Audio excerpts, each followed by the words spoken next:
Akwaoko be bad influence to our youth. Akwaoko suppose you can banish here from Oba. If in Chokanda Bamalobo, that no our responsibility to undo all the damage, to reverse all the damage Akwaoko Nando to me against Ndoba and the youths of Igbo. Akwaoko disgrace Ndoba. Akwaoko make the whole world to see Ndoba as unintelligent and stupid people. Akwaoko is the worst thing that happened to other people, and I will spend the rest of my life to reverse it. And I encourage everybody. Obabro a primitive, timid, stupid society that Akwaoko sold to the world. I know our responsibility to reverse it. We owe it to the world to tell the people of the world. Now, bro, if Akwaoko, let's see, Akwaoko, a very, very, degrade. I don't know how to describe him. Akwaoko is about the age of my last born. You see, it's unfortunate Naibando and he got to this level.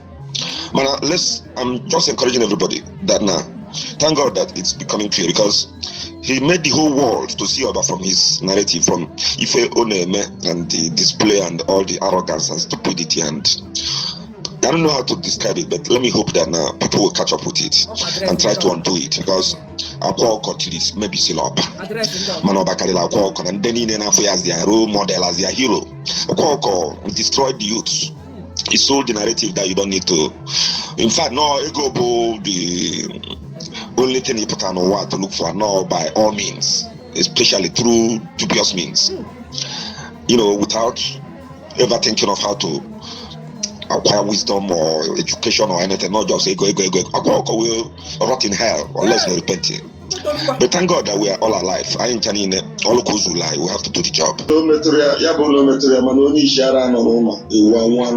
Just leg into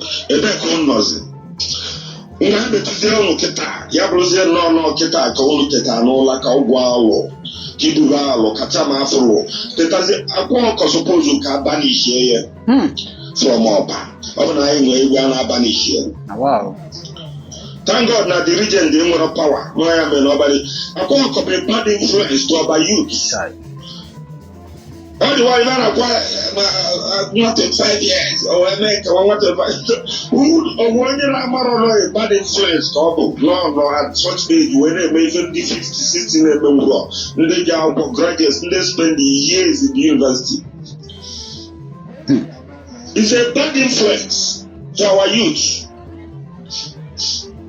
Onye na 2 hours late, onye na-atụrụ container, onye na-amụrụ ọlụ, onye na-enwere aka ọlụ ya eji aka na-asịzi ndị mmadụ ji achọ ife ihe eme. Can you imagine? Wow, akwa na-ekwu ihe dị otu a. Ya Akwaoko ka ife ọ na-emedu. N'ọ na-egwu ndị mmadụ wayo. N'ọ na-agwa ọrụ ndị oshi ọgwụ ma ndị kidnappers ọgwụ ma ndị yahoo boys ọgwụ maka na onye ọbụla echiche ife egwu na-atụ a. Eweta no onye ya kayobi ọrụ jere na Akwaoko odo afọ ya kekene good morning sir, thank you but mana onye oshibia ma onye bụ nna ọ na-akọzi ife ahụ ọ bụ na anyị mbụ Chineke ma ebele n'igwe abịagwe anyị abanishi Akwaoko ma onye ọbụla na-eme ka Akwaoko ọ ya bụ ife ndị Igbo tụrụ n'ilu na onye isi ara nọ n'ụlọ ewu nwa n'ọgbọrị. Akwaoko bụ a bad influence to the whole Oba. Ori ala all of the youths. Akwaoko edeceive bụ ife anya ba dozi na akwụkwọ na agụ ma achaba na azụ ma ọ bụ ebe a na-agba ma ọrụ fa na amụ. Akwaoko bụ a bad influence. Get the church you know again. Ya jee ka ọ nata ya si another the case bụ debe ni this thing si no. Let him come and challenge me. Ikwu this thing na na ebe a bụ onye be akwa a na-akpọ Danikezi kasino Danikezi kasino.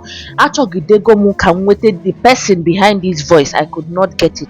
That's why ndị wesi ka post olu n'ụda mana otego nchọbara ọ bụ ọkwa ihe taa ahụ. Na comment section ebe nsi wee fu this video, some people na ebe a bịa na comment nya ndị Oba si na fa bụ ndị Oba na this person a na-akpọ ka Danikezi ọ ha nwakpọ ha akpọ ya Danikezi mana the man si na ya bụ Danijez. Ịghọtago from voice note ya.